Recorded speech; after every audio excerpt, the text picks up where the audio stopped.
The Warhawks have gotten hot lately ever since they switched the quarterback, Jsi Wint. Today is their chance to get up above 500. They are going to open up with the ball as Coastal Carolina is going to boot it down there. On the return is Roy Ryder. He's going to take that, and a block's missed by Brian Perez, so it's a pretty crappy return. But Jsi Wint's been really good for us. 1,260 yards, 14 touchdowns, 6 picks. I mean, we'll take that after the way the season started with Noah Lugo and being really an awful team for most of this season. We've been able to get the ground game going and the play action pass game going. That's going to be Lester Iverson busting out a long run. He's all the way out to the 50, down to the 40, and they catch him and knock him down at like the 36-yard line. That's a great carry as Folk's going to check in and get the carry. He's slow as heck, but he gets the edge. He's down to the 20, the 15. He spins inside, and he's down all the way to the 10-yard line. What a great start for this Warhawks ground game.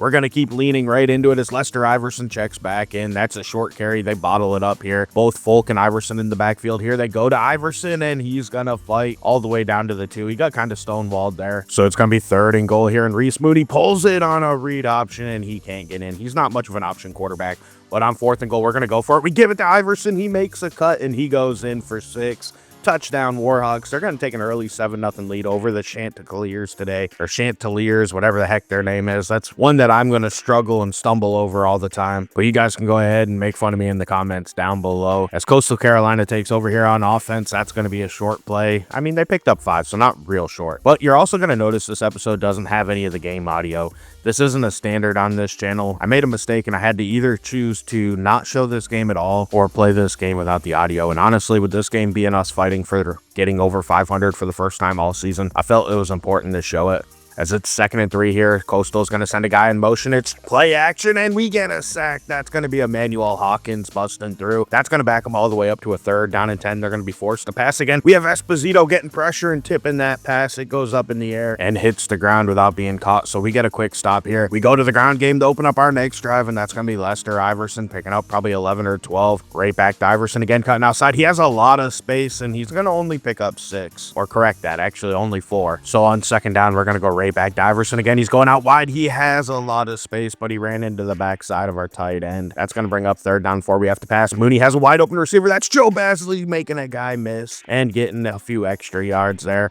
1st down Warhawks. They're going to the ground game once again. That's the centerpiece of this offense. That's what has really been making it work. And then Mooney's been able to spread the ball out once we get the ground game going really well. And that was a tough catch by Brian Perez to get us another 1st down as we go back to Lester Iverson, who spins and picks up a few extra yards there.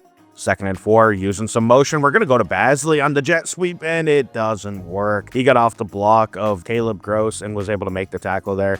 So 3rd and 5, we have an open receiver, and it's dropped off of the hit. But there is a flag, and it looks like it's going to be on Coastal. They're calling roughing the passer. That's going to bail us out and give us a 1st down, allowing us to keep this drive going as we're at the 13-yard line. Going to Lester Iverson. He picks up 4. That's a solid carry. 2nd down, Mooney looking to pass here, going underneath. That's Brian Perez, and he's going to fight and not quite get the 1st down. That's going to bring up 3rd down in inches. We have both Folk and Iverson in the game. We're going to pass and go to Folk, and he goes in for 6. Touchdown Warhawks. We're going to extend our lead up to 14-0 here today in beautiful South Carolina. What a great start to this game for our offense, and our defense has played pretty well as well. That's a solid carry, though, to end the 1st quarter. As you can see, the Chanticleers haven't done anything today. They have 23 total yards of offense and only 1:43 time of possession, which really is not going to help you win a game at all. Our defense has been great, and our offense has been fantastic. We've been able to chew the clock and score points at the end of each drive, which is super important. Now let's see if our defense can hold up here in the 2nd quarter. So far, they're off to a pretty solid start. It's 2nd and 9, and we get a big TFL. That's Lucas Samsela with the tackle, bringing up a 3rd and 12, and they run a screen to the back, and Samsela and Carrera are both there to blow that up. That's going to give the ball back to the Warhawks.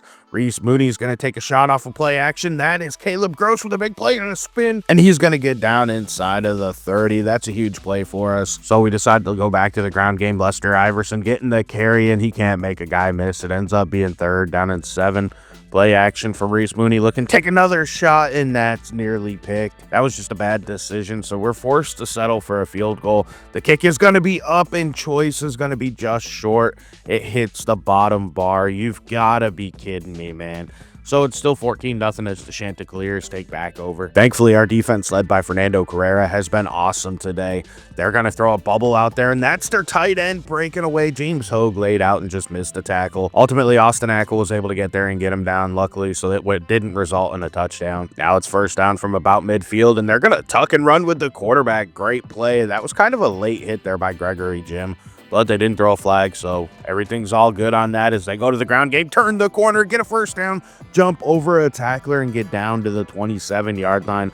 Great run by the Chanticleers as Lucas Samsela is going to get a sack on the next play. That's huge for the Warhawks defense to back them up. Now on second down, they're going to just throw it underneath, pick up 4, make it 3rd down and 10. And on 3rd and 10, they go to the wide receiver screen. I don't know what they were thinking there. They end up losing the yard, forcing themselves to settle for a 45-yard field goal that hits the upright and bounces in. They got lucky, but the Chanticleers are on the board. It's 14-3 as the Warhawks take over and nearly throw a pick.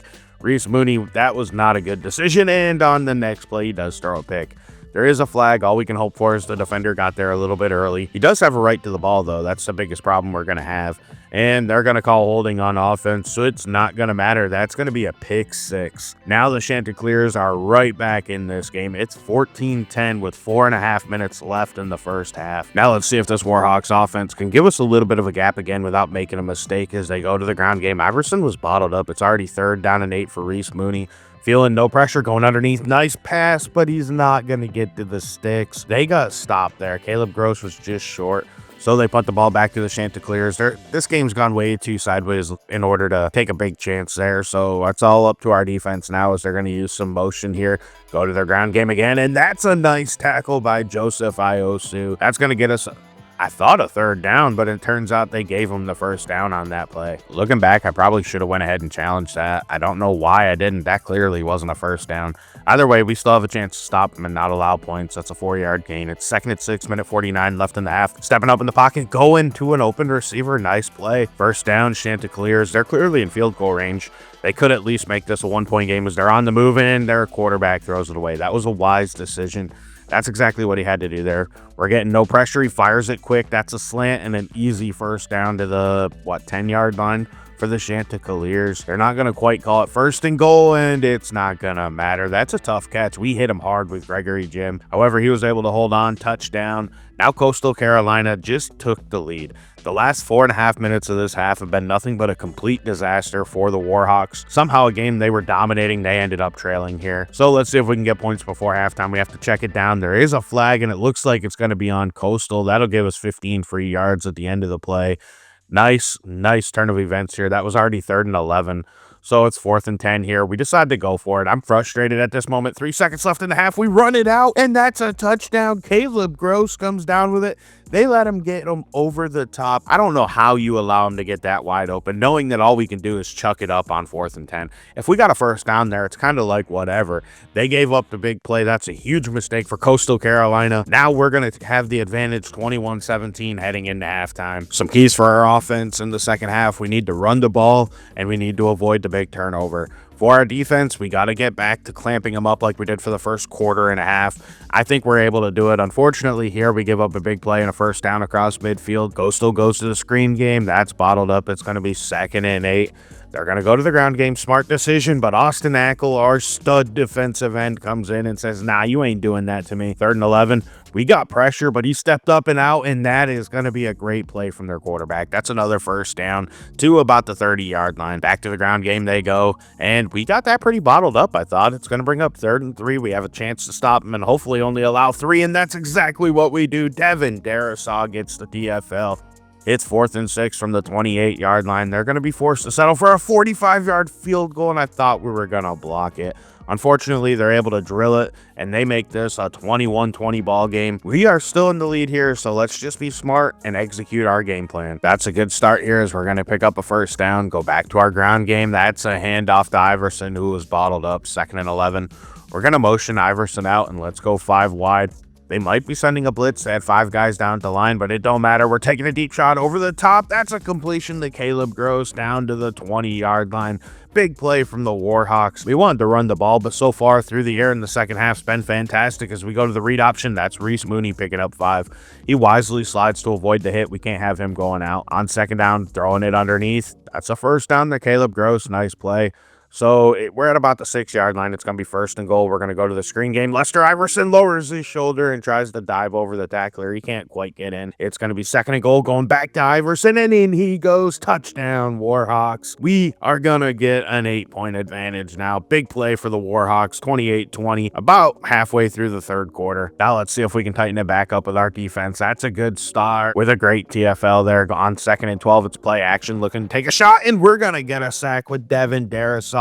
It's going to be 3rd and 21. Our defense is tightened up on this drive. Now let's just finish it off here. We get pressure, and he gets it away. I think we might allow this conversion. It's going to be close, and we stop him about 2 yards short. Luckily, we get the ball back. It's 2nd and 10 as Mooney goes to the play action game. He's going to take another deep shot. That's J.J. Harrell. I thought he could have had that one, but he just ran out of space. So that's going to bring up a 3rd. Down and 10 for Reese Mooney, looking to pass, going underneath. That's going to be Joe Basley getting the first down, nearly out to the 50. They're going to call him down at the 49-yard line. So we're going to go 5 wide. Mooney feeling some pressure, just barely gets that pass away on time. So that's going to set up 2nd and 10. We're going to send Basley in motion and toss it forward to him. He's going to get the edge. Basley down to the 40, spins at the 35, down to the 30. What a great play by Joe Basley. He's showing off his versatility here lately, as we're going to go to the RPO bubble, and that one didn't work. Worthy got blown up. It's going to be 2nd and 9 now. Again, looking to pass is Mooney. We're avoiding the run game at all costs as he goes underneath. That's going to set up 3rd and 1, and we're going to go to Lester Iverson on the ground. He's going to power ahead and get the first down,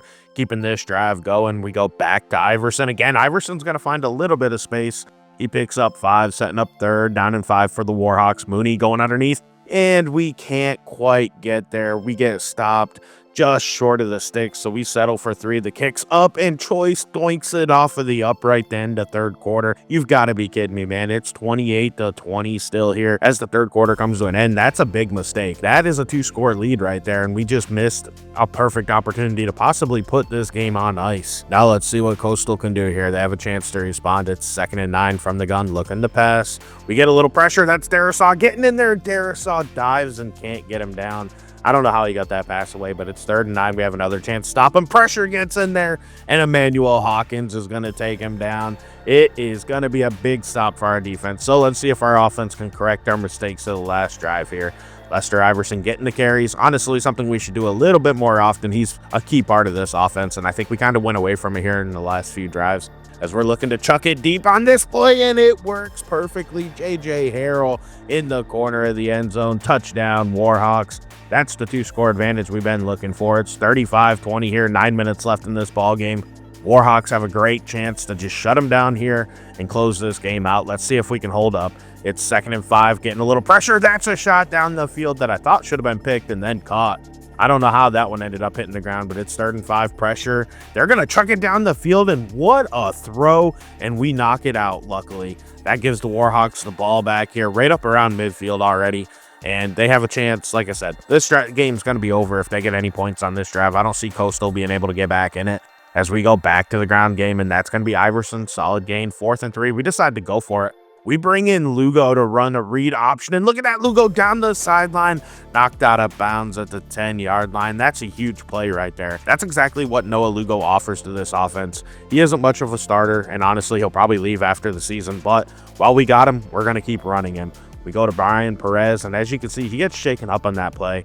So that's going to set up 2nd and goal from the 5. We get pressure in there, and Mooney fumbles it. You've got to be kidding me, man. That's a big mistake. You cannot make that at this point in the ball game. As you can see, Perez will be all right, but we're going to keep him out till he's ready to return. I think that's the smartest decision we can make. Now let's see, though. Our defense is in a pretty tough spot here following a turnover. Let's just seal this one up, as that's a great tackle by Cole Hicks. Bring it up 2nd and 10 by himself. The quarterback goes out to the flats, and that one goes nowhere. Carrera gets him down. 3rd down and 6 here. On the move, and we hit him, and he got that out there, and luckily we knocked it out. It's going to be 4th and 6. This is your ball game right here, I think. On the move, he's going to check it down, and they get the first down, keeping their hopes alive. Just under 6 minutes left in this ball game. They have their tight end at halfback. Don't really know what led to that. They did no huddle, and I think that's what's kind of led to this weirdness, but let's go ahead and just stop them and get this game over with. It's 2nd and 8. They go out to the flats. We miss a tackle, but he steps out of bounds, bringing up 3rd down and inches. They still have their tight end at halfback, looking to pass here. That's a quick shot underneath and an easy 1st down. They convert, keeping this drive going. Now they're at 5 wide here, 4:48 left in the ball game. They check it down. That's a broken tackle, and look at that play by Coastal. That's a big 1st down. They're down to the 32-yard line. They go back to the ground game now that they actually have their halfback out there. That's a solid run, getting them down to the 20-yard line. Back to the bubble, and that might be a touchdown, man. That's a big mistake by our defense. That keeps Coastal hanging around in this game. We got to close them out on offense, because now I'm not so sure our defense is going to be able to do it. It's 35-27 here, just over 3.5 minutes left in this ball game at the conclusion of this play. So now we got to try to run out the clock. 3.5 minutes, like I said, to go. Mooney looking to pass, checking it down. That's a smart decision. Spears is going to get the 1st down and break a tackle down to the 40-yard line. That's a key play right there. Now we're going to start running clock. 2:15 left in the ball game. This should be the final play before the 2-minute timeout, and it is, since we stayed in bounds. So 3rd and 1, back to Lester Iverson. He's going to convert. Now we just got to use Coastal's timeouts. There's already one gone. Let's go back to Iverson. That's a short gain, but that's timeout number 2 used. That's the goal here. 2nd and 7, back to Iverson. He cuts the wrong way. I think if he goes out, he picks up a few extra yards. But Coastal is out of timeouts now. 3rd and 3. We get a conversion here. This game's over, and Lester Iverson was stuffed in the backfield immediately. He is feeling the pain in this game. -19 speed, -19 break tackle. Either way, it's 4th and 4, and we're going to go for it. Everything's on the line, and Roy Ryder's going to convert up the middle. That's going to be your ball game. The Warhawks are going to hold on today and close this one out 35-27. Overall, you got to be pretty happy. We're able to get above 500 finally, which is a great feeling. We haven't been able to do that with the Warhawks yet as a head coach, so that's really good news for this team. Now, I want to take a minute and talk here at the end, guys. It's been a while since you've really seen me on the channel. I just kind of had a lot going on. I needed a mental break. Things haven't been going well since August. I've said it many a times, don't need to talk about that anymore. So I just needed a mental break. So I'm kind of still taking it right now. I felt like recording today, and this is a video that I stopped right around the 10-minute mark recording. I don't know, right after I uploaded the last one. The next day I was recording this one, and then I just decided I needed a break. I couldn't do it anymore. That drive wasn't there, and I never wanted to quit YouTube, but I just needed to take a break, and it's feeling pretty good, and I'm starting to feel a little bit recharged, but I don't want to put a lot of pressure about trying to push a bunch of videos out on this channel. I have another channel that I also am starting up, and the main reason I'm doing that is because I made some mistakes on this channel, and I know that's kind of what killed viewership, and I've done things that kind of hurt it overall, and I don't think YouTube's really picking up this channel anymore in the algorithm. Like, even when I have a really good video that performs, it no longer gets pushed out with ads. So I have a feeling I kind of need to just restart in a way. So I have a second channel where I'm going to be building UNC with Bill Belichick as the head coach, and it's going to be shorter videos than this, single game per episode, but a little bit more highlighty and quicker, and then we're going to do like recruiting episodes. Either way, point of this is I'm feeling a little better. I'm going to work on that for a little bit before I jump back to this channel, because this channel has really kind of worn me down. I'm not going to lie. I love what we're doing over here. I love UL-Monroe. I actually love the Gators rebuild, but I'm not going to continue that anymore. I just don't have time, and I don't think it's the right decision. So the Gators rebuild's going to end. I'm just going to play that offline, so that way I have a dynasty I can play and not have any pressure uploading. That one's canceled. It hasn't really worked well, but UL-Monroe is going to be back. It's going to be a little slow. My plan is in the new year I want to pick back up. Like I said, I need a break, guys, and I hope you understand. We're going to keep uploading. We're going to keep going slowly, but I'm not putting any pressure on myself until sometime in the new year when I want to start uploading a little bit more frequently. We're going to be back with another episode. Next up, we got ODU, and I'm excited to take them on. Hopefully, we can continue this upward trend that we've had the last few weeks. I want to thank you guys for watching. Please like and subscribe. Have a great day, and I'll catch you in the next one. I'm out.